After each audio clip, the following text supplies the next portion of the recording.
అడగండి రాంబుద్రి గారు, మీరు ఏదో అడుగుతున్నారనే ఓపెన్ చేసాం.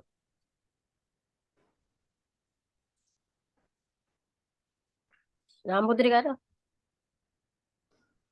అన్మ్యూట్ ఇంకా రాలేదా?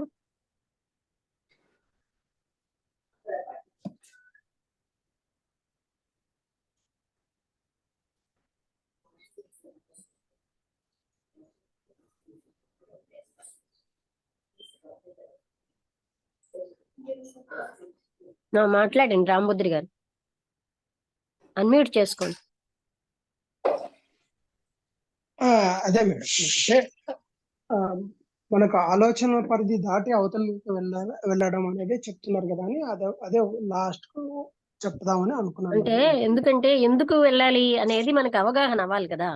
ఈ ఆలోచన ఎంత పరిమితమైంది, ఎంత పాతది, ఇవన్నీ మనకు అర్థం అవుతే ఆటోమేటిక్ గా మన చేతికర్ర పుచ్చిపోయిందన్న చేతికర్రను ఎవడు పట్టుకోడు కదండి, అవునా కదా? ఆ కర్ర బాగుండాలి కదా. అందుకని ఈ ఆలోచన మనకి ఏదైతే అన్నిటికీ ఆలంబనగా పట్టుకునే ఆలోచన ఇంత పాతది, ఇంత పనికిరాంది. దీన్ని ఆ అనంతత్వానికి గాని ఏదైనా సరే, అసలు ఏదైనా సంపూర్ణ అవగాహనకి ఆలోచన అడ్డే. మన ఆలోచనతోటి వింటాం కదా, మన జ్ఞాపకాలతోటి వింటాం. సో ఈ ఆలోచన యొక్క పరిమితత్వాన్ని మనకు చూపిస్తున్నారు. మనకి ఏ సమస్య వచ్చినా కూడా సంపూర్ణ అవగాహన రావాలంటే ఆలోచన లేకుండా ఉంటేనే మనకి. అయితే ఆలోచనతోటే అన్ని చేయగలమా, ఇంకేం లేదా అంటే కృష్ణమూర్తి గారు అన్నారు, ఎవరో అడిగారు ఆయన్ని, ఆలోచన లేకపోతే మరి ఎలాగా అంటే ఏమిటి పనిచేస్తుంది? సుప్రీం ఇంటెలిజెన్స్ పనిచేస్తుంది, దాంతో పరిష్కరిస్తాం. అర్థమైందా? అది ఏ క్షణం కా క్షణమే. అయితే మీకు అవగాహన కదా ఇప్పుడు?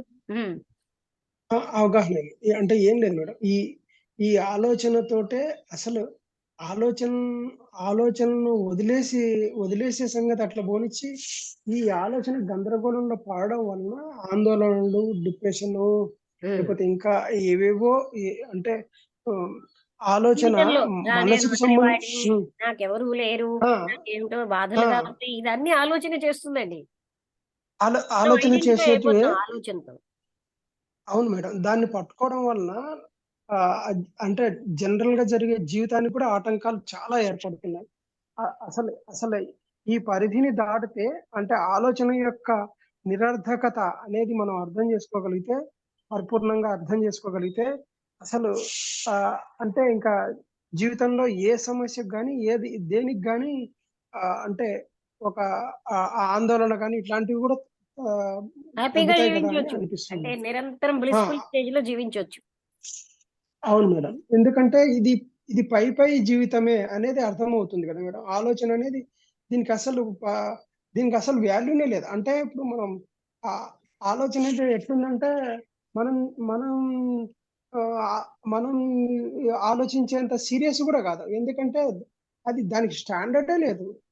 ఎక్కడంటే మనం ఏదో సీరియస్ గా మనం దాని గురించి ఆలోచించి ఆందోళన పడుతున్నాం అనుకోండి, ఆ ఆందోళన పడినప్పుడు తెలుస్తుంది అసలు ఇంత ఆందోళన పడడానికి ఏముంది, ఎందుకు పడాల్సి వస్తుంది అనే విషయం కూడా అర్థమవుతుంది మేడం. అయితే ఎప్పటి నుంచో పేరుకుపోయిన ఈ యొక్క స్థితి, దీన్ని వదిలించుకోవడానికి ఇంకా అంటే చాలా ప్రయత్నం అవసరం మేడం.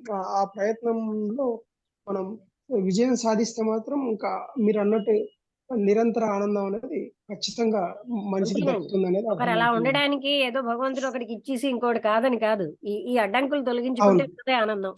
ఓకే అండి, నాకు క్లాస్ టైం అయింది, ముగించేస్తున్నాను. నమస్కారం అందరికి. Thank you madam.